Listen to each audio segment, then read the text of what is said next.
मेरे पेज से जुड़े हुए समस्त विद्यार्थियों का एक बार फिर से हार्दिक अभिनंदन।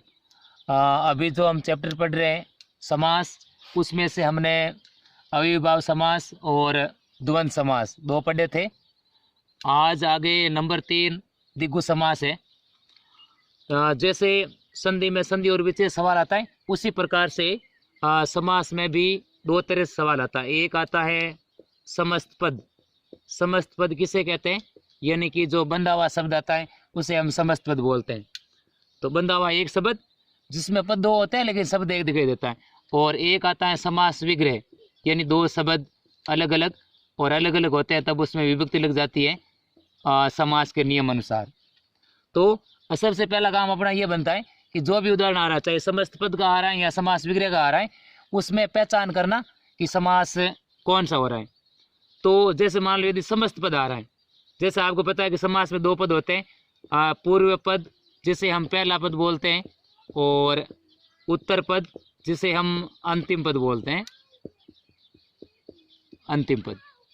तो द्विगु समास का यदि समस्त पद द्वारा उदाहरण आता है तो उसमें जो पहला पद आएगा वो आएगा संख्यावाची। संख्यावाची कौन से पद होते हैं?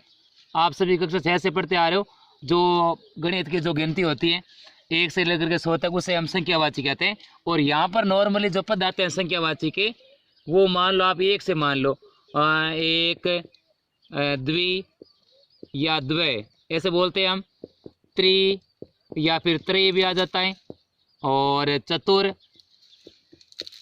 पंच, षड, सप्त, अष्ट, नव, 10, उसी प्रकार से। और आगे आप लेते हो शतम, है ना। उसी प्रकार से ये जो संख्यावाची शब्द है यहाँ पर पहला पद आएगा, तो आपको यहाँ से पहचान हो जाएगी। और ये संख्यावाची शब्द प्रदान होता है। फिर हम चलते हैं आगे समास विग्रह में। और जब हम समास विग्रह करते हैं तो विभक्ति का ध्यान रखना सबसे पहले। और विभक्ति कौन सी लग रही है इसमें? षष्ठी विभक्ति का बहुवचन आएगा। एक ही विभक्ति लगेगी, षष्ठी विभक्ति बहुवचन। अब आते हैं विभक्ति की पहचान कैसे होती है। तो आप ये मान लीजिए कि जो दो पद आ रहे हैं, संख्यावाची पद में भी षष्ठी विभक्ति का बहुवचन होता है। मान लो यदि पुल्लिंग है या स्त्रीलिंग है और या नपुंसकलिंग है, तीनों में ये शब्द जुड़ेगा आनाम, ठीक है ना। तो ये जोड़ना है। अब जैसे हमने उदाहरण लिख दिया यहाँ पर, जैसे त्रिभुवनम, त्रिभुवनम उदाहरण लिख दिया, त्रिभुवनम। अब यदि हम इसका समास विग्रह कर रहे हैं तो समस्त पद है। जैसे आप पढ़ोगे त्रिभुवनम, पहला पद संख्यावाची आ गई, आपको पता लग जाएगा समास कौन सा हो रहा है, द्विगु समास हो रहा है। तो यहाँ से क्या शब्द है? त्रय। तो यहाँ पर हम लिखते हैं त्रय, और फिर क्या जोड़ता है? आनाम।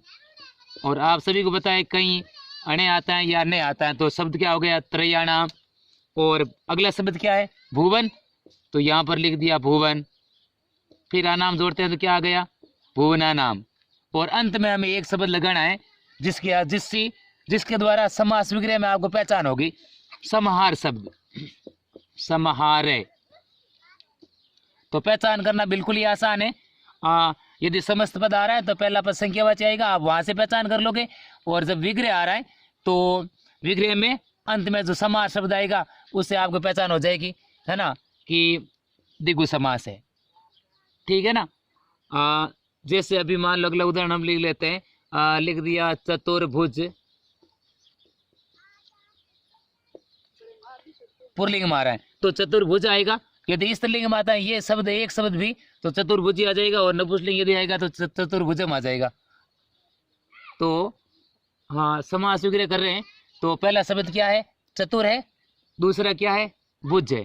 तो यदि समास, तो यहाँ पर क्या आ जाएगा? चतुर्नाम, फिर भुज का आ जाएगा भुजा नाम, और फिर आ जाएगा समाहार, है ना।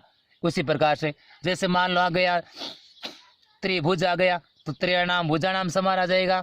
षडभुज आ गया या शताब्दी, शतानाम अब्दानाम समार, या चतुर्युगम, चतुर्णाम युगानाम समार। तो एक ही तरह से इसमें सवाल हो रहा है। पीछे वाला जो अविभाव समास था उसमें अलग अलग विभक्ति लग रही थी, क्योंकि 6 अवयव आ रहे थे और 6 में अलग अलग विभक्ति लग रही थी। इसमें एक विभक्ति आ रही है, षष्ठी विभक्ति का बहुवचन आ रहा है, ठीक है ना। मैं आपको थोड़ी विवरण जानकारी दे दूं तो अकारांत और अकारांत का जो शब्द होता है उसमें आनाम जुड़ता है, इकारांत में इनाम होता है और उकारांत में जुड़ता है उनाम। ठीक है। अभी जो आगे समास के 6 प्रकार है, उसमें मान लो जैसे आगे कर्मधारय समास है। मैं आपको पहले से बता दूं, यदि कोई ऑनलाइन क्लास है जैसे से बराबर अध्ययन कर रहा है तो कर्मधारय समास में विभक्ति का प्रयोग होगा प्रथमा। समस्त पद जो आएगा वो प्रथमा विभक्ति के एक वचन में आएगा, और समास विग्रह करेंगे तो भी उसमें प्रथमा विभक्ति का एक वचन आएगा। ठीक है। तो आज इस वीडियो को हम यही समाप्त करते हैं, और अंत में सभी से हम निवेदन करना चाहते हैं अपने पेज से जुड़े हुए विद्यार्थियों से, और या नहीं जुड़े हुए प्लीज़ ज़्यादा से ज़्यादा चैनल से जुड़ जाए, चैनल को सब्सक्राइब कर ले। और यहाँ पर आपको जेन्युइन वीडियो मिलेगी संस्कृत विषय की, और किसी प्रकार की समस्या के लिए हम यहाँ खड़े आपका अवश्य समाधान करेंगे। आप बेझिझक मुझे कमेंट करके बता सकते हैं कि सर ये चैप्टर पढ़ाया जाए, या पीछे वाला जो चैप्टर है कहीं किसी प्रकार की यदि कुछ कमी भी रह जाती है तो भी वहाँ पर उसकी पूर्ति की जाएगी। और मैं सभी से कहना चाहता हूँ आप अच्छे से अध्ययन कर दिए। शिक्षा हमारा जीवन का पहला हिस्सा है, शिक्षा के बिना जीवन ही अधूरा है। बूढ़े कहे करें कि पढ़ी आदमी वे बोल जाने तो भूंगड़े बेच जिंदगी पार कर ले, वरना डायमंड दिया हुआ हीरा दिया हुआ तो वो नहीं बेच सके, क्योंकि दिमाग जरूरी किसी भी काम के लिए, और दिमाग भी बिना कोई कार्य नहीं होता है। और दिमाग कब चलेगा?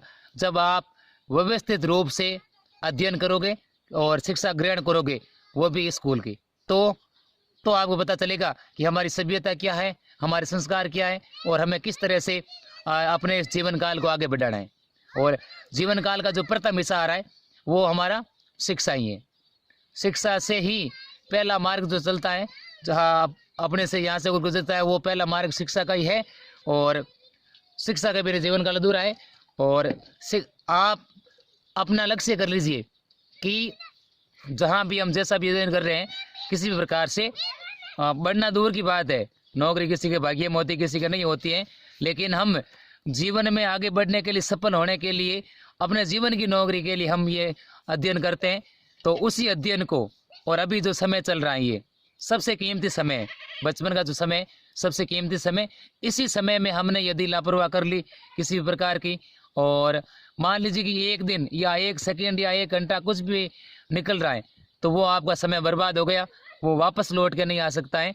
इसलिए समय का अच्छे से सदुपयोग करें, और यदि आप समय का महत्व समझ जाओगे, समय का महत्व क्या है, तो खुद का सबका महत्व समझ जाओगे।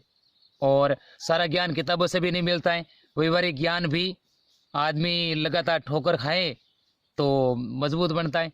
जैसे कहावत है कि करत करत अभ्यास के जड़मती होत सुजान, रसरी आवत पाते सिल पर परत निशान।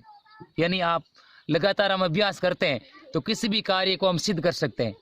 और जैसे कुएं की जो रस्सी होती है वो एकदम कोमल होती है, लेकिन हम बाल्टी निकालते हैं और रस्सी उसी कुएं के दरवाजे पर जो पत्थर होता है उस पत्थर पर लगती है।